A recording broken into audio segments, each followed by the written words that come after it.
Alors c'est la question, je pense une des questions qui est les plus courantes qu'on me pose, c'est quelle est la part de moi dans le roman Les Déboussolés Anonymes? Est-ce que Sam est inspiré de moi et qu'est-ce qu'on peut retrouver de l'auteur finalement dans son ouvrage? Alors je vais répondre à cette question en deux temps. La première, c'est que Sam à la base n'est pas inspiré de moi, donc mon héroïne n'est pas inspirée de moi.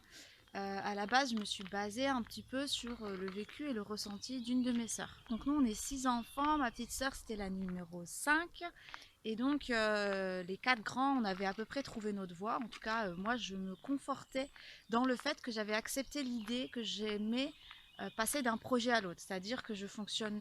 Je cherchais pas une... comment dire?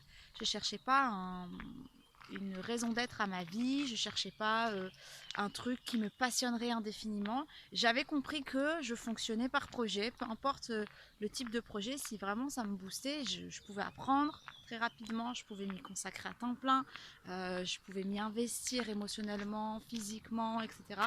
Et que j'irais au bout de ce projet. Donc moi, j'étais pas quelqu'un qui avait trouvé spécialement une voie parmi tant d'autres. Mais j'étais bien dans ma vie, j'étais mariée, j'avais déjà une fille. Euh, et donc mes trois aînés avaient aussi, enfin mes trois autres frères et sœurs, j'en ai deux au-dessus de moi, une en dessous de moi, avaient aussi fait leurs études, etc.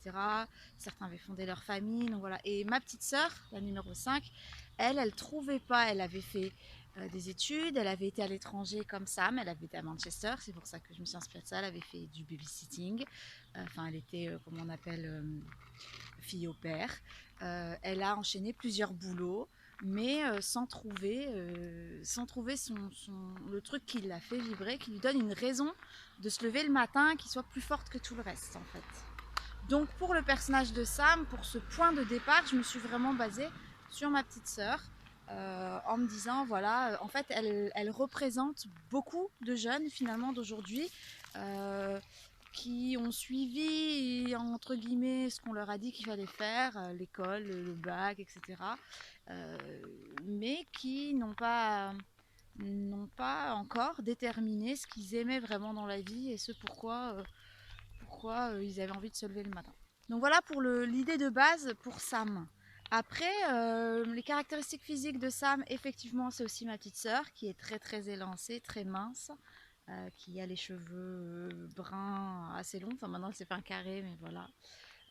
Par contre, ma sœur est très très élégante et très classe, ce que Sam n'est pas. L'idée des boucles d'oreilles pendant tout un temps quand j'étais ado, c'est ce que je faisais. Je mettais des boucles d'oreilles en fonction de mon humeur, donc ça c'est un peu moi. Et puis l'hyper émotivité, pour le coup, c'est entièrement moi. Donc je trouve que c'est pas assez mis en valeur dans les histoires d'aujourd'hui, les personnes qui ont cette sensibilité exacerbée, qui est souvent vécue comme un poids très très lourd. Et en fait, ça peut être une force. Et pour le coup, Sam qui lutte contre ses larmes tout le temps, c'est entièrement moi. Parce que moi, pendant longtemps, je voulais paraître moins sensible, je voulais réagir moins physiquement en fait à ce qui se passait. Sauf que plus j'essayais de le contrôler, et plus ça sortait en fait de manière assez violente. Maintenant pour l'aspect créatif, alors c'est assez fou parce que donc je me suis inspirée de ma petite sœur pour créer le personnage de Sam. Sam qui va se trouver un talent pour tout ce qui est aspect créatif et qui va entrer par cette porte via la peinture. Et il se trouve que ma petite sœur, dont est inspirée Sam, quand elle a lu le roman, elle a eu l'idée d'acheter les mêmes instruments que Sam. Elle est allée dans le même magasin. Elle a eu les mêmes conseils que lui donne le vendeur de Dalbe. Voilà, parce que ce magasin existe à Grenoble, évidemment. Le vendeur n'existe pas, je l'ai inventé. Et tous les conseils qu'il donne, je ne suis pas allée les réclamer, mais je les ai déduits. En tout cas, et ma petite sœur, en fait, s'est découvert un talent monumental pour tout ce qui est artistique. Donc l'un dans l'autre, tout est lié. Par contre, l'aspect manuel, activité manuelle, ça, je suis manuelle. J'ai grandi dans une famille où ma mère est comme ça.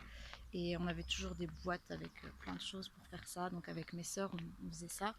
Mes deux sœurs, ma grande sœur et celle qui était juste après moi. La plus jeune, peut-être moins du coup. Mais voilà, par rapport à ça, ça vient à la fois d'elle et à la fois de moi. En tout cas, ce qui est sûr, c'est que le personnage de Sam, son parcours est très lié au mien, dans le sens où pendant que j'écrivais cette histoire et que Sam découvrait au fur et à mesure sa raison d'être, eh bien moi, par l'écriture, je découvrais la mienne.